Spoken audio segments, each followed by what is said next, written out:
Bəs yoldaşımızla münasibəti necə saxlamalıyıq? Məsələn, veririk elə özümüzdən, ailəyə veririk. Sizinlə evə 20%.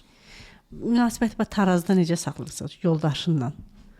Mən deyim ki, tarazda saxlayıram, yalan deyərəm. Yəni, çətin məsələdir, həqiqətən o Yaşaya-yaşaya. o əlbəttə ki, o çox çətin məsələdir əslində. Çünki sən yönəlirsən bu tərəfə. Bu mənim də indiki işim, əvvəlki işlərimdə onsuz da elə olub. Mən işi evə, evi işə qatırdım. Başqa cür alınmırdı. Çünki mən elə bir sahədə işləyirdim ki, mən 24 saat telefonum açıq idi. Mən Azərbaycan futbolunun 5-i Neftçi futbol klubunda işləmişəm 15 il. Və orada da o təşkilati işlərə baxırdım. Yəni kimsə uçur, kimsə gəlir, biri Braziliyadan gəlir, orada da saat fərqlidir, bizdə fərqlidir. Yəni mən işi evdən ayıra bilmirdim. Bu problem yaradır. Ya da gedirdik harasa gəzməyə, telefon girdim. İndi də bu sosial şəbəkələr yenə də eyni şeydir. Bunun qaydasına salmağa çalışacağıq. Əslində bunu saatlara bölmək lazımdır. Başqa cür alınmır. Günümüzü. Bəli, başqa cür alınmır çünki. Bunu necəsə saatlara bölmək lazımdır. Məsəl üçün, mən müstəvilər üzrə deyə bilərəm ki, biz bayaq dediniz ki, biz necə olaq, sağlam olaq. Günümüzün 24 saatı var da, düzdürmü? 8 saat 3 yerə bölürük, 3 müstəviyə böləcəyik. 8 saatını cismaniyə bölürük, yəni yatmağımıza. Yəni normal yuxu, bilin ki, artıq sizin, belə deyim, ən böyük bədəniniz üçün ən yaxşı elədiyiniz bir şeyə belə quş qoya bilərsiniz ki, mən bunu elədim. Digər 8 saatı sosial həyat, iş, ailə və s. belə axır.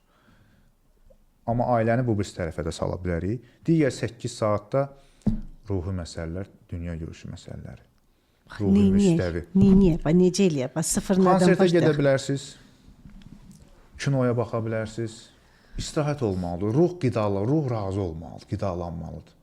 Bir həzz almalısan. Bəli, ruh ged otur gölün qırağında balıq tut. Ruh qidalansın, ruh rahatlasın. Ruh görsün ki, sənin keyfin yaxşıdır. Keyfin kökdür. Keyfin kök sözü də indi ağlıma gəldi. Keyfin kök əksində həmin o mental bədən o kök olmalıdır. Yəni arıq, sıxılmış olmamalıdır həm də. Maraqlıdır. Yəni kök formasındadır da bizim mental bədənimiz, izimiz. Yəni onu doldurmaq lazım. Biz həmişə kök olmalıyıq. Energetik və informatik kök olmalıyıq. Emosional kök olmalıyıq biz. Köklü yox, xəstəlikdir. Əslində xəstəlikdir, əslində qorxudur köklük. Energetik, informatik zədələrə qarşı bədənin yaratdığı bronjilet deyək də, bronjiletdir.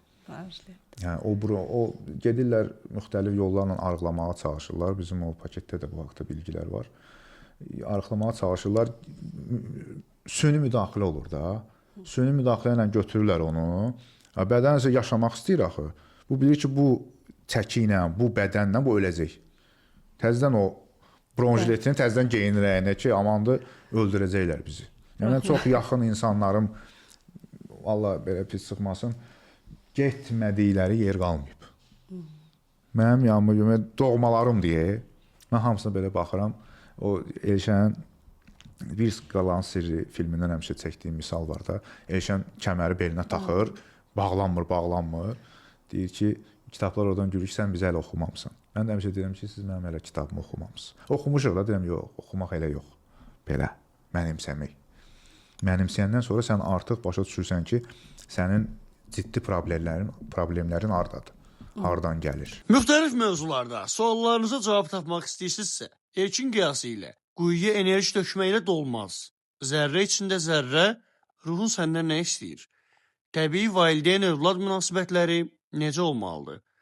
Arzuların gerçəkləşməsi texnikası və xoşbəxtlik formulu adlı webinarlarımızı əldə edə bilərsiniz. Ətraflı məlumatı videonun açıqlama bölməsindən oxuyun.